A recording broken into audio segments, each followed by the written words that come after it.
Atribuyo estas transformaciones a un grado de centralización del capital muy elevado, sin parangón en la historia de la mundialización capitalista.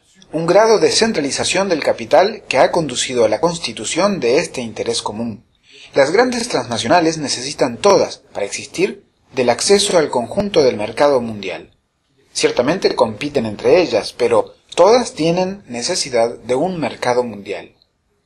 Ellas no se pueden satisfacer con un mercado imperial y regional. Las transnacionales del siglo XIX y XX podían sobrevivir y desarrollarse al interior de las zonas dominadas por uno de sus imperialismos. En la región del Imperio Británico, del Imperio Francés, en la zona influenciada de los Estados Unidos, la América Latina y la zona del Este Asiático, dominada por la penetración del capital japonés. Esa es la característica de los siglos XIX y XX. La característica nueva es que el grado de centralización del capital es tal que cada una de las transnacionales necesita el acceso al mercado de la totalidad del mundo. El mercado necesario para la constitución de un gran monopolio del tipo de esos que Lenin ha analizado después del fin del siglo XVIII son los del tipo que han dominado el siglo XX, hasta la Segunda Guerra Mundial. Es un mercado de 5 millones de personas. Es lo que correspondía a un gran país de esa época, o a un gran país colonial, un gran país con un imperio colonial. Hoy, para existir solamente, una multinacional moderna necesita de un mercado de 600 millones de compradores. Y cuando uno dice 600 millones de compradores, uno dice el mundo, porque hay un 80% que vive en la periferia. Entonces, cuando uno dice 600 millones, quiere decir de inmediato el mundo entero. No solamente el mercado de Estados Unidos, ni de Europa, ni de Japón, sino el mercado de Estados Unidos, más el mercado europeo, más el de Japón, más el mercado distribuido en el resto del mundo. Necesitan acceder a un mercado mundial donde prevalezca el interés común en la gestión del acceso a ese mercado, por sobre los conflictos generados por la competencia. Esto es lo que explica el realineamiento del atlantismo, la OTAN, el Jet Set, el Grupo de los Ocho, acorde con las grandes instituciones internacionales y, finalmente, los acuerdos de la política internacional, entre ellos. Este es un fenómeno nuevo y hay que tomarlo en consideración muy seriamente.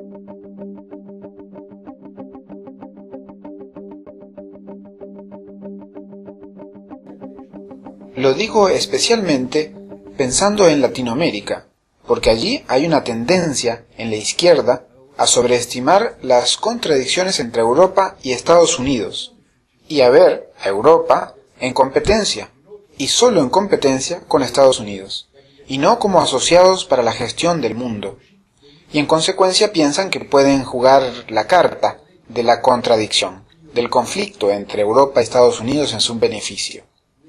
Existen intereses diferentes entre capitales españoles, británicos y el Citibank, por ejemplo, pero al mismo tiempo que hay contradicciones, hay una convergencia de la visión de una gestión política común frente a los desafíos que representan los movimientos populares dentro de los países del sur, y particularmente frente a lo que ocurre en América Latina. Este es el primer punto que es preciso tomar muy seriamente en consideración. No es que yo subestime las contradicciones secundarias y la posibilidad de un cierto margen que éstas ofrecen, particularmente en el plano político. Pero no es posible hacerse ilusiones. El atlantismo de los países europeos es proclamado cada día, y lo hemos visto. Cuando la Argentina jugó la carta contraria, pensando contar con el apoyo de Estados Unidos para neutralizar a Gran Bretaña en la Guerra de las Malvinas, se vio la asociación perfecta entre Estados Unidos, Gran Bretaña y el resto de países de Europa. Entonces, si esa carta no puede ser jugada, lo opuesto no puede ser jugado tampoco. El segundo punto de la fragmentación del sur y su reagrupamiento de dos grandes grupos de países, los países emergentes y los países marginalizados, evidentemente hay países que se encuentran entre los dos. Comenzaré por decir una banalidad. El sur, el tercer mundo, jamás ha sido homogéneo. La definición de periferia es una definición negativa. Son los países que no podrán devenir en centro de la constitución del sistema capitalista mundial, pero una definición negativa no da homogeneidad positiva. La periferia tiene una historia diversa, no solamente por una historia precapitalista diferente, como es el caso del África y Asia, sino por una historia de integración al sistema del capitalismo moderno muy diferente. Y lo mismo ocurre con América Latina, con diferencias entre sus regiones en esta integración, con funciones diferentes. Pero hasta la Segunda Guerra Mundial hubo una característica común a todos los países de la periferia. Ellos no estaban industrializados. El contraste centro-periferia fue prácticamente sinónimo del contraste entre países industrializados, centro, versus países no industrializados, periferia. Aunque los emprendimientos de industrialización comenzaron en países como Argentina y Brasil, a partir de los años 30 apenas y se desarrollaron un poco después de la Segunda Guerra Mundial. Entonces había ese denominador común.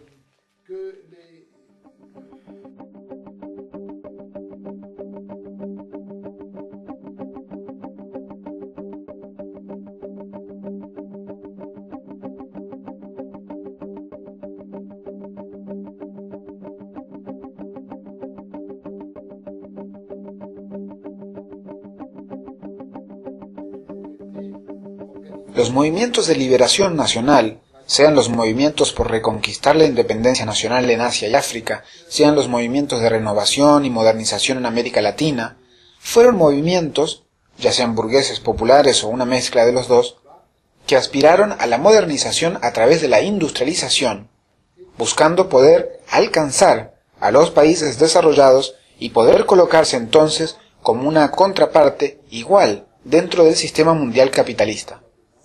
La visión del desarrollo de esa época era alcanzarlos. Los movimientos que podríamos decir burgueses, como el desarrollismo en América Latina, o como los movimientos de liberación nacional con vistas a reconquistar la independencia de países de Asia y África, el Congreso Indio, o los movimientos del mundo árabe o de África, o donde esos movimientos fueron populares, es decir, asociados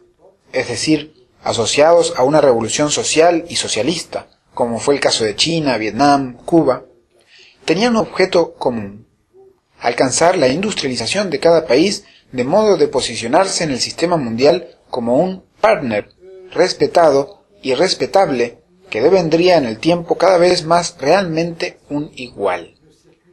Buscaban al mismo tiempo asegurar mediante esa industrialización y modernización una cierta recuperación de la sociedad, con una organización social diferente, con un mejoramiento de las condiciones de vida, sea de la minoritaria clase burguesa o su extensión en las clases medias, sea de la mayoría, los sectores populares, pero conservando una cierta jerarquía social.